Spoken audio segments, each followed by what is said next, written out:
Kain Tajung Palembang, warisan budaya yang memikat hati turis dunia dan bertahan melintasi zaman. Suara khas benturan kayu mesin tenun sudah menjadi musik bersahabat di kampung sentra kain Tajung. Di tengah gempuran produk modern, selembar kain tradisional dari Palembang tetap kokoh berdiri, memancarkan pesonanya yang tak lekang oleh waktu. Adalah kain Tajung, warisan budaya asli Palembang yang dulunya dikenal sebagai busana, anggon, atau pakaian kebesaran kaum pria, kini semakin mendunia dan memikat hati para pelancong mancanegara.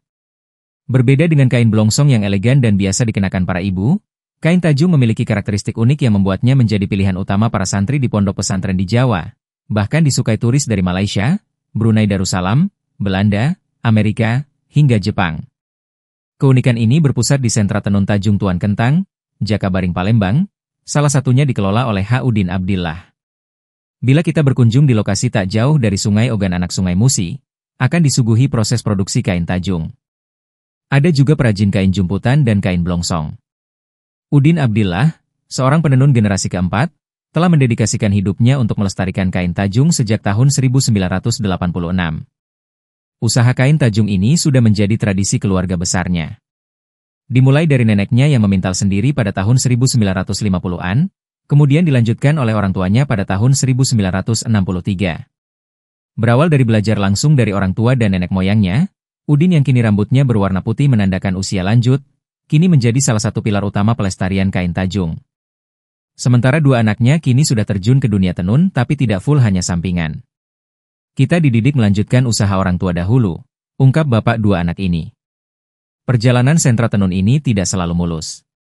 Udin mengakui, masa keemasan produksi dan penjualan terjadi di zaman dulu.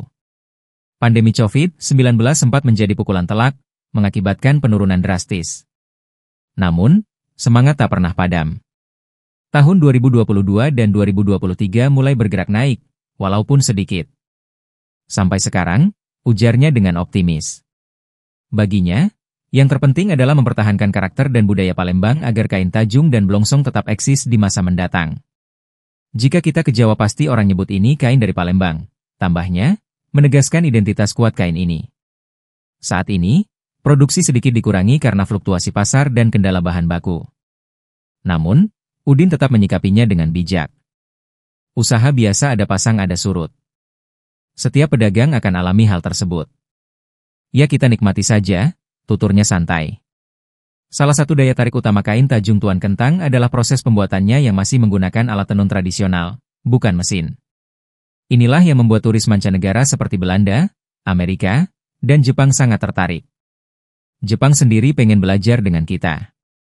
Kalau pakai mesin bagi mereka sudah biasa, tapi dengan alat tradisional ini sangat langka. Jelasnya, menyoroti keunikan dan nilai seni yang tinggi dari produk mereka.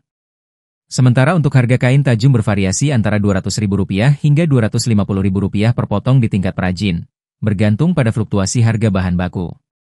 Pemasarannya pun telah menjangkau ranah lokal, nasional, hingga internasional, memanfaatkan platform daring seperti Instagram, TikTok, dan toko online untuk menjangkau pembeli di seluruh dunia. Meski menghadapi tantangan, regenerasi perajin kain Tajung terus berjalan. Kita ditakdirkannya sebagai penenun itu turunan orang tua dan nenek saya, katanya yang bangga akan garis keturunannya. Kini, generasi kelima atau Gen Z sudah mulai turut serta. Bapak Udin aktif mengajak anak-anak muda untuk belajar menenun. Meskipun minat awalnya seringkali kurang, ia menemukan bahwa ketika mereka mulai terlibat, ketertarikan itu muncul. Kalau dia sudah masuk ke sini ada ketertarikan, mereka mulai terjun seperti yang ini orang-orang muda sudah bisa menenun, katanya sambil menunjuk beberapa penenun muda. Pembinaan memang butuh waktu dan kesabaran, namun hasilnya memuaskan. Perbandingan generasi penenun dapat dilihat di rumah industri Misro dan Udin. Misro masih didominasi penenun senior tapi di rumah tenun Udin sudah mulai dilakoni anak muda. Salah satu penenun muda tersebut adalah Robi, 29. Ia belajar secara otodidak dan telah mendalami seni tenun selama 5 tahun. Dari seninya jadi jatuh cinta. Sudah jadi pilihan hatiku, ungkap Robi, yang direkrut oleh Udin sejak masa pandemi COVID-19. Kisah Robi menjadi bukti bahwa warisan ini tetap menarik bagi generasi baru. Harapan Udin sangat jelas memberdayakan anak muda agar mau belajar budaya Palembang. Yang jelas budaya itu tidak hilang di telan zaman, yang penting eksis, tegas pendiri dari UMKM Sentra Tenun Kain Tajung ini.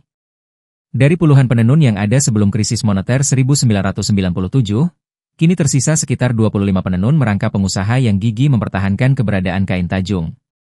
Diceritakannya proses pembuatan kain tajung adalah sebuah seni yang membutuhkan kesabaran dan ketelitian tinggi.